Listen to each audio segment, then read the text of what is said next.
This is Algebra 1, 0.11 chapter. It's on probability and odds. So there is a difference between what are the odds of that and what's the probability of that. So let's start off with the probability side. We'll go to the odds side after. Probability. What is the probability that someone will understand this? Luke. The likeliness of something happening. Okay. It is the likeliness of something happening compared to Is it like favorable over possible? favorable over possible. So what's the likelihood of something happening out of the total number of events? So yes. So probability is the wanted events. So should we say wanted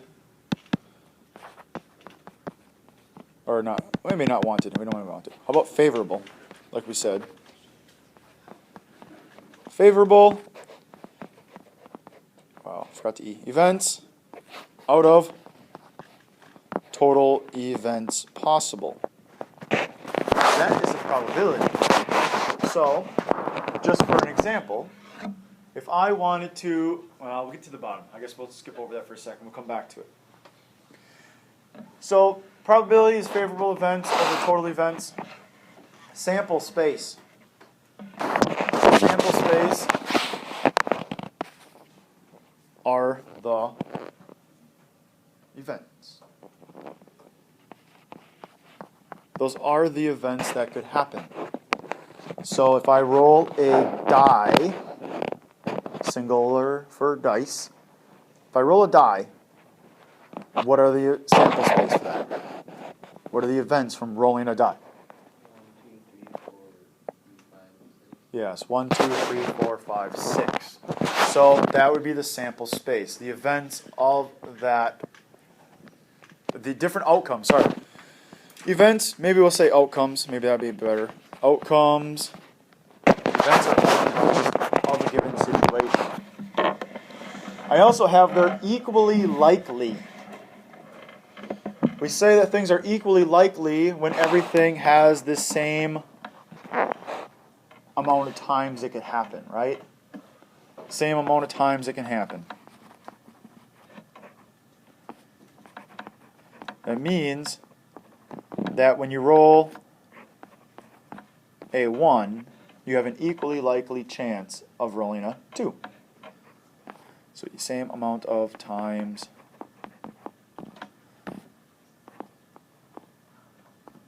outcome can happen. So a 1, a 2, a 3, a 4, a 5, or a 6 all are equally likely. If you wanted to roll a 1, how many favorable outcomes are there?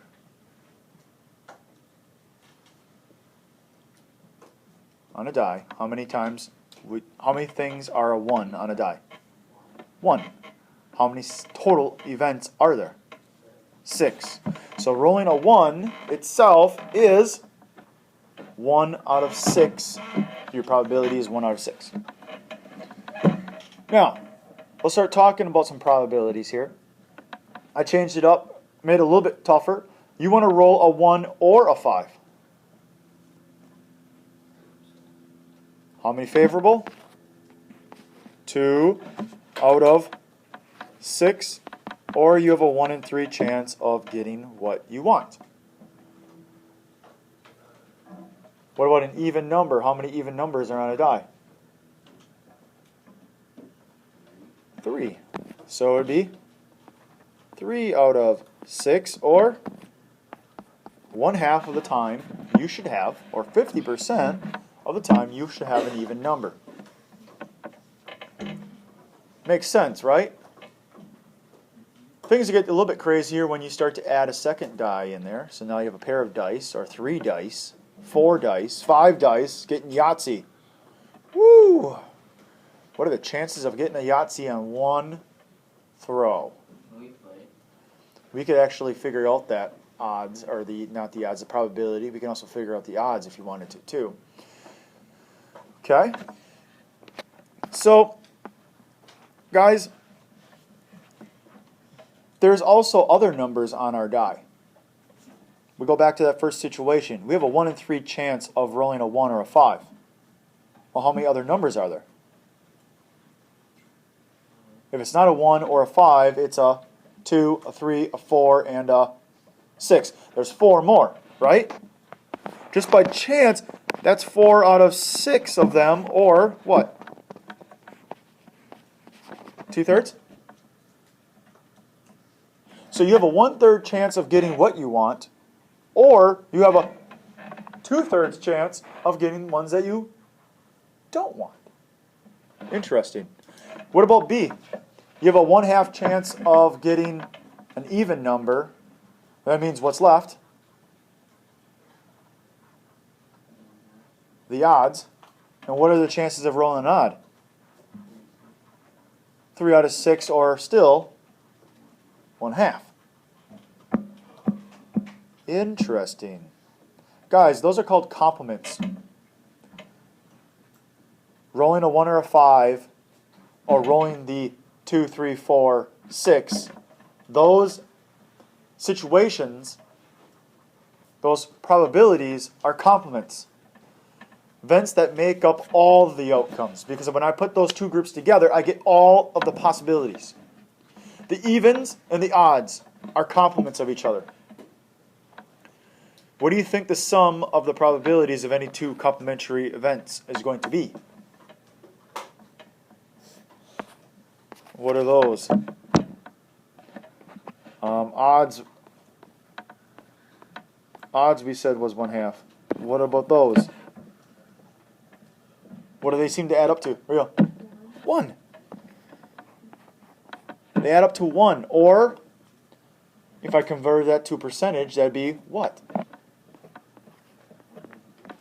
100% of the time. Does that not make sense? 100% of the time, it's either going to be an even or it's going to be an odd number. But 50% of the time, it's going to be even, and 50% of the time, it'll be odd. Or 1/3 time, it's going to be a 1 or a 5. 2/3 of the time, it's going to be the 2, 3, 4, and 6.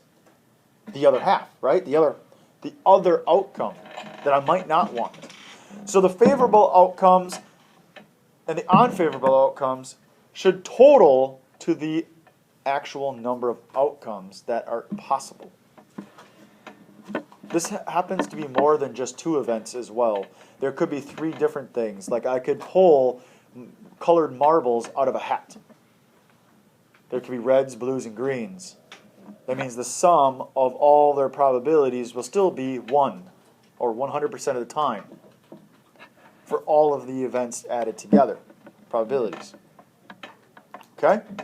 Can I move on? So, hey, let's talk about those. Now we're going to do chips, not marbles. So, find the probabilities, guys. A bowl contains 5 red chips, 7 blue chips, 6 yellow chips, and 10 green chips. 1 chip is randomly drawn. Find each probability.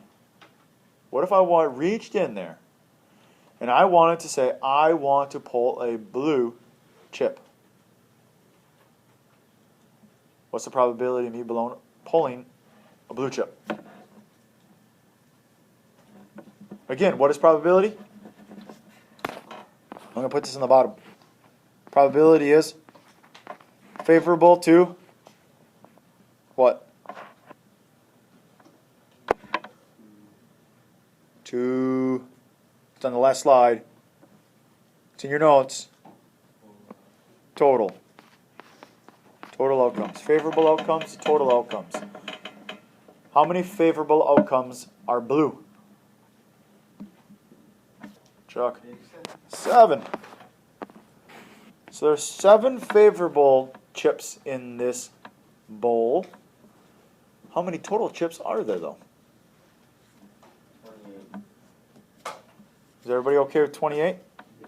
How did we get to 28? 5 plus 7 plus 6 plus 10. It's 28. Obviously, we can reduce that, can't we?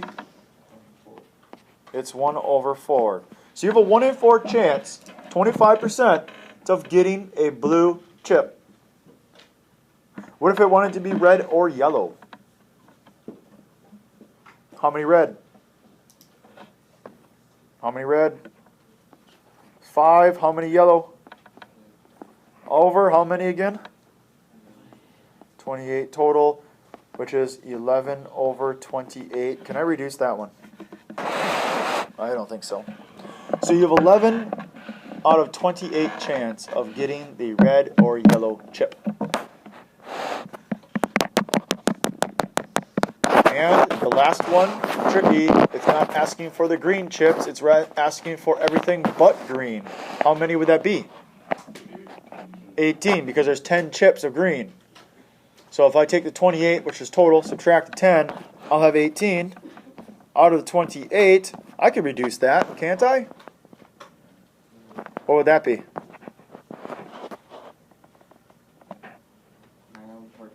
9 out of 14. You have a 9 in 14 chance of pulling a non-green chip. Hey guys, let's bring back together this whole idea that complementary events, which these all are, the total probability should equal what? Again. Last thing on the last slide. Should equal 100% or 1. What's 7 out of 28 plus 11 out of 28 plus 18 out of 28? They all have common denominators, right? What's 7 plus 11?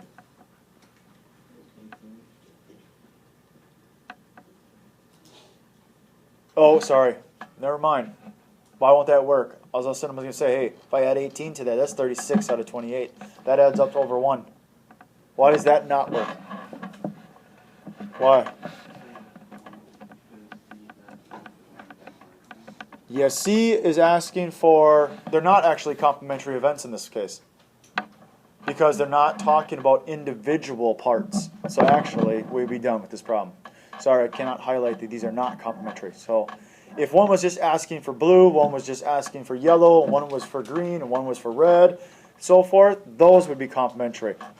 These themselves are not. The complementary event to each one of these would be, for the blue, would be all not blue, and then vice versa for the rest. Tree diagram. What's a tree diagram?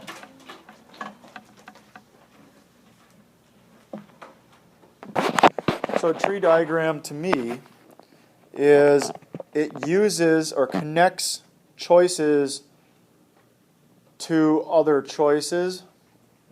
It makes branches, because what the tree diagram is going to allow us to do is say that if I start with a certain choice, that choice is going to have more choices attached to it that may have more choices attached to that.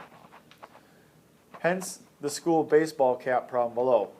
So it allows us to branch choices together, or maybe something on those lines. I'm not going to write a formal definition for that one.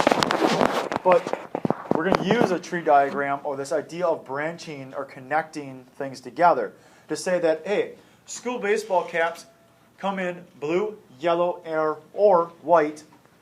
The caps either have a school mascot or the school's initials on it. It says use a tree diagram to determine the number of different possible caps. So, without drawing anything, could you guys have a blue cap with a school mascot on it? Yes. Could you have a yellow cap with a mascot on it? Could you have a white cap with a school mascot on it?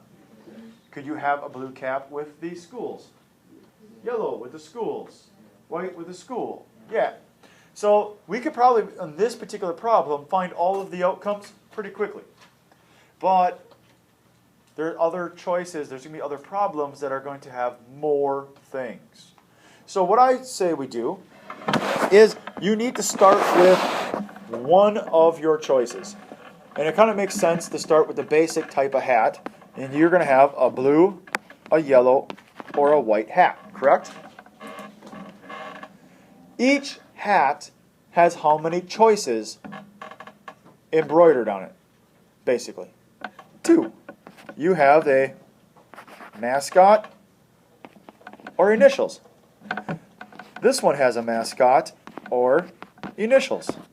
The white hat has the mascot or the initials.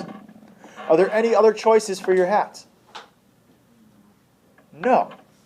So here's the cool thing. This is a tree diagram. As you can start to see, the tree is starting to get larger. Wherever you stop, and it happens to be, in this case, after your logos, this column right here reflects how many choices you have. How many choices are there? 1, 2, 3, 4, 5, 6. There are 6 outcomes. The last column is your choices. And the cool thing about this tree diagram is that if you follow any particular path of choices, it'll tell you exactly what makes it. So we could start off with a blue hat, put a mascot on it. We could take a blue hat and put initials on it, and so forth. This one's pretty straightforward. It's not that big of a deal. So here's the thing though. If you look at this example, we're going to use something called the fundamental counting principle because I'm not going to make a tree when there's a ridiculous amount of choices. This particular problem has an ice cream shop that offers 1, 2, and 3 scoops of ice cream among 12 flavors. Then, this ice cream not only can be served in a wafer cone, it can be a sugar cone, or in a cup. So now there are several things going on. You could make the tree. A tree will work. But there's got to be a better way. And that is called the fundamental counting principle. It says up there, it's a little wordy, so kind of listen closely. If event M can occur in M ways, it is followed by event N that can occur in N ways, then the event M followed by N can occur in M times N ways. Whoa. What does that mean? It means that you take the amount of choices you have the first time and you just multiply it by the number of choices the second time, and it will tell you the number of total choices or combinations you have. Crazy. Think back to the last problem. How many baseball caps were there? How many colors? 3. How many logos? 2. What's 3 times 2? 6. What was our answer? 6. So, this is what I propose. I propose that you first start off with the first one listed. An ice cream shop offers 1, 2, or 3 scoops. So we're going to do scoops. Scoops have a U in it? Or is it just double O? Look at that. Now it's double O. So scoops. Then the next thing is flavor, right? Flavor. Well, flavor. And the last one is cone. Or dish. Maybe I say dish? I don't know. Some container of something to hold it. Each of those are different events. Each one of those has multiple pieces to it, yes? How many scoops of ice cream or different scoops of ice cream or events are there? How many different combinations of scoops could you have? 1 scoop, a 2 scoop, or a 3 scoop. So there are 3 different events. Then, how many different flavors of ice cream can you choose? 12. Guys, this is not even taking consideration that maybe you're going to take 3 different scoops of those 12. That's mind-blowing. This is just choosing all one flavor. Dish. How many choices for dishes? Don't all speak at once, guys. It's 3. My total outcomes then are take all 3 events and multiply them. What's 3 times 12? 36 times 3. It's 100 something. What? 116. Is it? I don't know. Someone just said that. I just went with it. I don't think that seems a little high maybe. 108. I didn't think so. I was thinking 108. So you have 108 choices.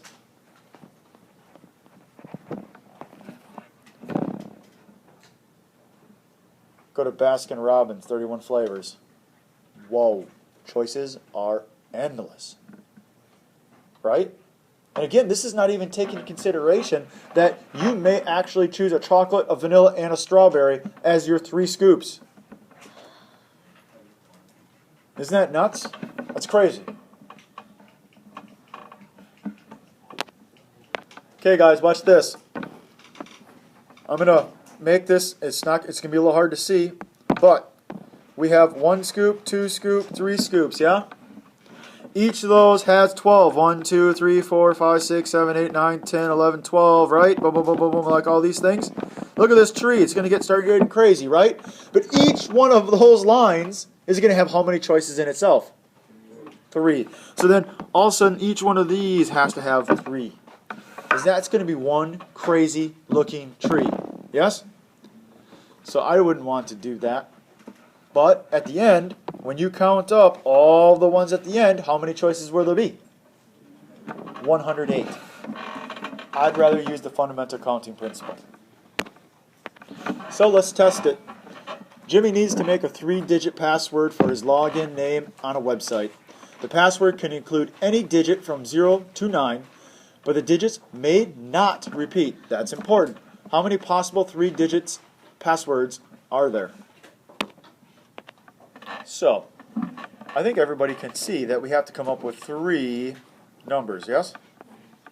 So what I like to do is I like to say, hey, there's my 3 digits. Make 3 boxes. I got to fill those in. I'm going to start on the left, go to the right. It doesn't really matter which way you go because there's nothing that says the first number is going to always be this or that. But basically you got to figure out if it has to be a 3-digit number and the password can include the digits from 0 to 9. How many do you have for your first choice? How many numbers are there? Is it 9 or 10? 10. There's 10 because why? Because of 0.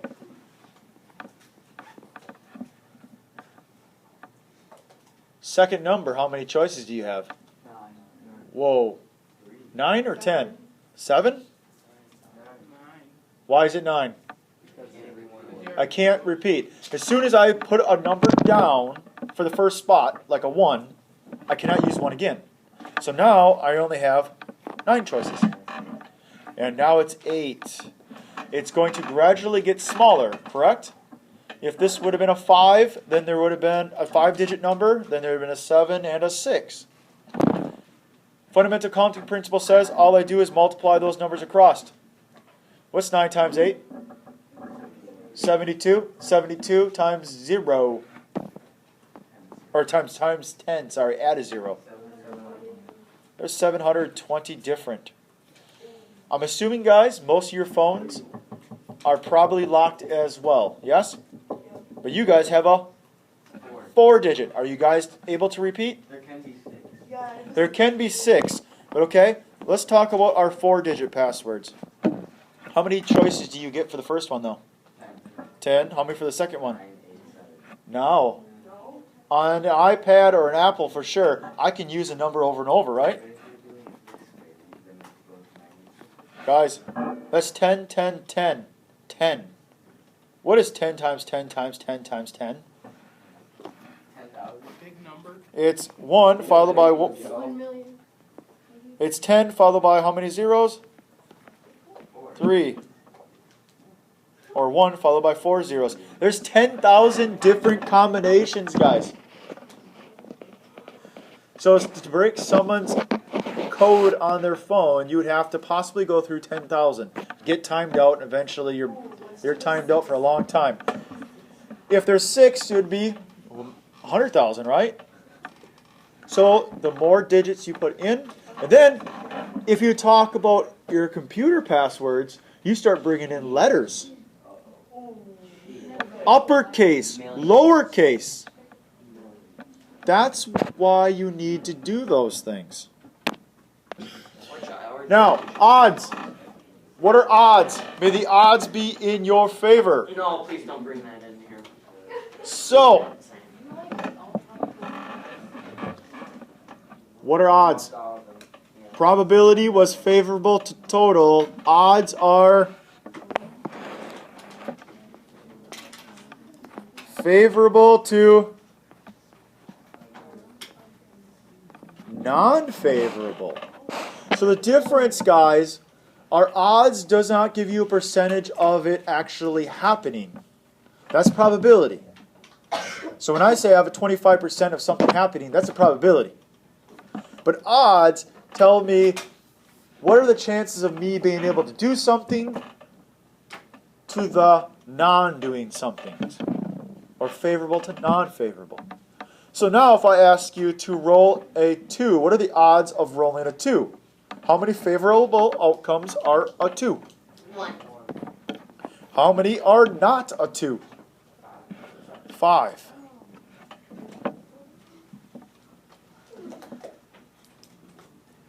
One to 5. Your odds are 1 to 5. It's a pretty slim chance. It's different than the 1 to 6 of probability. What are the odds of rolling a number less than 3? 2, 6,